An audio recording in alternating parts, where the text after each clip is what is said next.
All right, so now we're going to start looking at what's called compound inequalities and absolute value inequalities. That'll be on the next video because that's the section. Today, for this video, we're going to look at solving compound inequalities.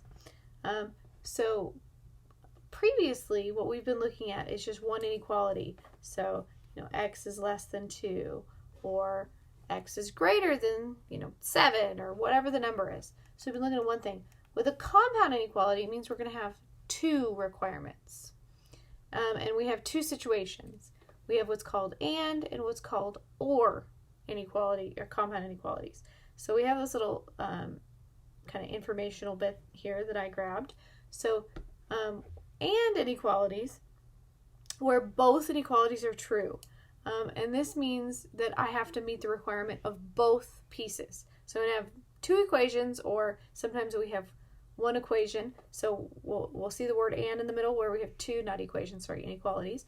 Or what we can have is one in the middle and an inequality sign on either side. This is also called an and statement. You can write it either way. Both of these are and. And what it means is the solution has to meet both requirements. So it has to be true for this inequality and this inequality. Same thing. This is one inequality, and technically this is a different inequality. They're just kind of squished together there. The graph, when we graph these, and you'll see this when we try these out, they actually intersect. They kind of come together. So you'll see it a little bit clearer once we actually work this out. And you can use these other types of notations. So the upside down kind of U, it means an and union. I don't think Alex ever uses this little V type symbol. So there's just different ways that you may see it noted. But we call this an intersection. And then we also have an or. So it means that one or the other inequality are met, not both. So just think about those words. And is together, they both need to be met. Or is one or the other. So hopefully that makes sense. So we still solve both, and you only ever will see it with the word or. If it's an or compound inequality, it will say or. And is the only one that can kind of present itself in two ways. And then we call this a union, and we can either use the word or we can use that little U symbol. Again, I think Alex exclusively uses and or. I haven't seen them use the union, except for in very certain situations of notation. But as far as the inequalities go, I have not seen them use that yet.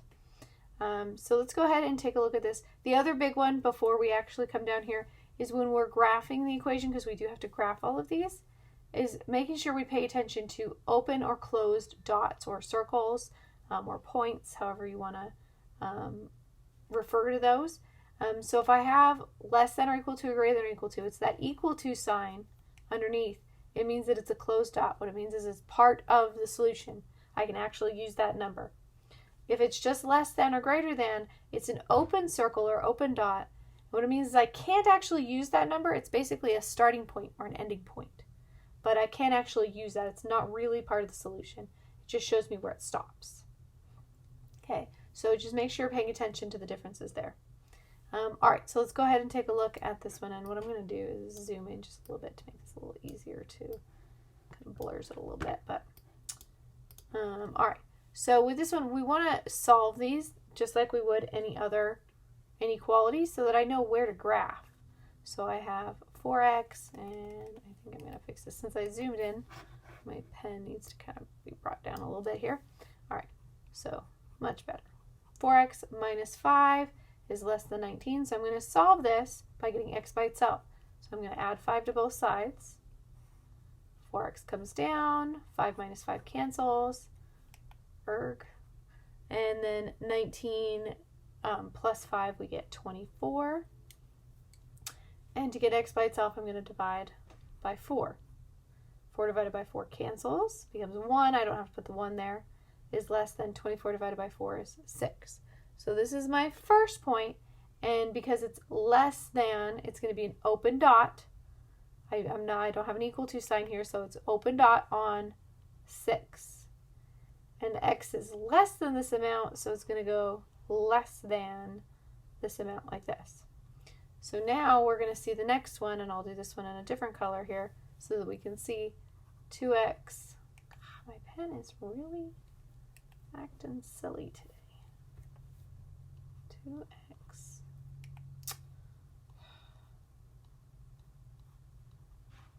There we go. Okay, I don't know if it needs a new battery or what, but it is acting goofy. See, there we go again. There we go again. Okay, so I'm going to add 4 to both sides because, again, my goal here is to get x by itself. So I have 2x, 4 minus 4 cancels. I have greater than or equal to, 2 plus 4 is 6. And then I'm going to divide by 2 on both sides. 2 divided by 2 cancels. And I have x is greater than or equal to. That's really bugging me. Okay, let's see. Maybe it's this pen. I'm going to try a different pen. Been struggling with this pen, but maybe it's just the pen got messed up. Okay, maybe. All right, so we have x is greater than or equal to 3. So again, I have greater than or equal to, so it's going to be a closed dot on 3. So I'm just going to put a dot on 3, and it's going to be greater than or equal to that amount. So what we can see now, and I'm hoping this is a little bit clearer when we say and, we can see that they're crossing. So the pink crosses this way, the red crosses this way. The only section that meets both requirements is this section in the middle here. Because if I keep going this way, well, that only meets the pink, right? If I keep going after this pink dot, then it only meets the red. And means I need to meet both. So the section that's the solution is this section in between. I just connect them. So when it's an and, I'm going to have 2 points with a segment in between. That's always true when you see an and statement. So if I see and, I already know I'm going to have 2 dots with a section in between. The dots may be open or closed depending on the inequalities. All right, if we look at the next one here. So this one, you can actually work it out just like this if you want, or if it makes it a little easier, you can actually separate these into 2 equations. So I can solve this one, and then I can also do the same thing with the next one. I just rewrite this and go like this. So I can separate this out. This one is just the same for both. It's used in both inequalities. But you can just solve it right on the inequality, which, let's see, do I have, where's my, I need my eraser. That's what I'm looking for there. Couldn't see it. I'm just going to erase that really quick just so that it's not in my way. So I'll show you how to do that on here just so that you can see it. So on here I go plus 5, negative 11 plus 5 is negative 6, and that's less than 2x. 5's cancel because it's negative and positive, and I divide by 2. Negative 6 divided by 2 is negative 3. 2 divided by 2 cancels, and I get x. The big thing with this one is make sure you flip this around because you actually want x to come first and then the number. It's open to the x, so I want it to be open to the x when I flip that around. The reason I'm very picky about the order is it makes it much easier to read, and you don't have to worry about which direction your shading, your arrow goes in. Because reading this backwards, it says less than, but it doesn't actually mean I'm going to go less than. I have to read it from the x. X is greater than negative 3. I'd actually read it backwards. So it's easier if you just get in that habit of switching it around. So this would be an open dot because it's less or greater than on negative 3, and it's going to be greater than that amount. So it's going to go to the right there. And then I'll do the same thing for this one. So I'm going to add 5 to both sides. 2x, 5 minus 5 cancels, and 3 plus 5 is 8. And then I'll divide by 2. X is less than 4 because 8 divided by 2 is 4. So it's another open dot. And it's going to be an open dot on, I want to make sure, oop, I found a typo on my answer key. All right, I just want to make sure I wasn't messing that up. It's going to be an open dot on 4, and it's less than 4, so it's going to be this direction. So we have that same situation where we have just this segment in the middle is what's intersecting, what counts for both the pink and the red line. So it's only the segment that connects them. And they're both open dots, so I can't actually use negative 3 or 4. I have to use numbers that are in between those. So if I look at this one, because I said you can solve it right here, so I can do the same thing.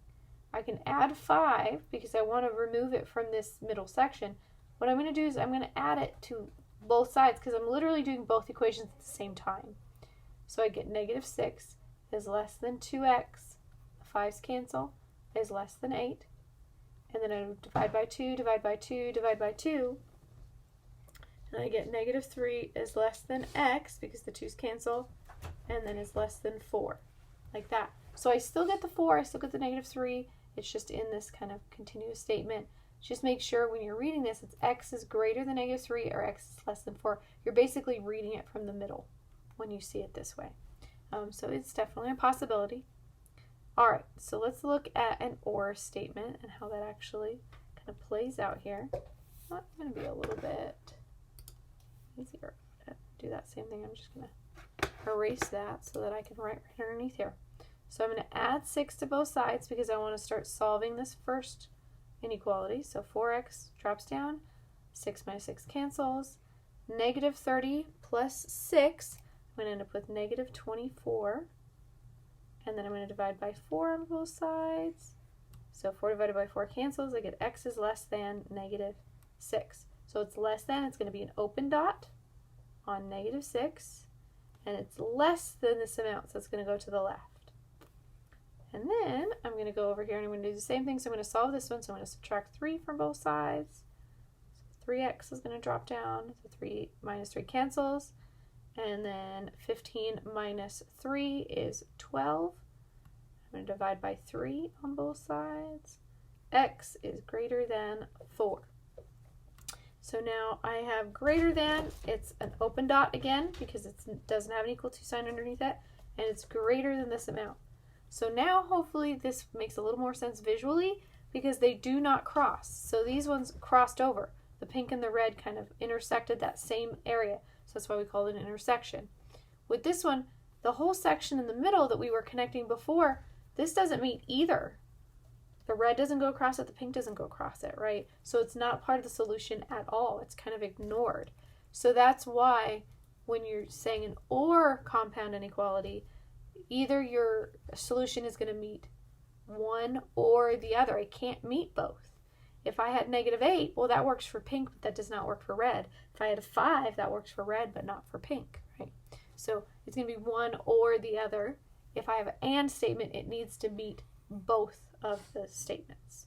We don't use something that only meets one or the other. We use a solution that meets both. All right, so that was our compound inequalities. I hope that helped, and I will see you in the next video.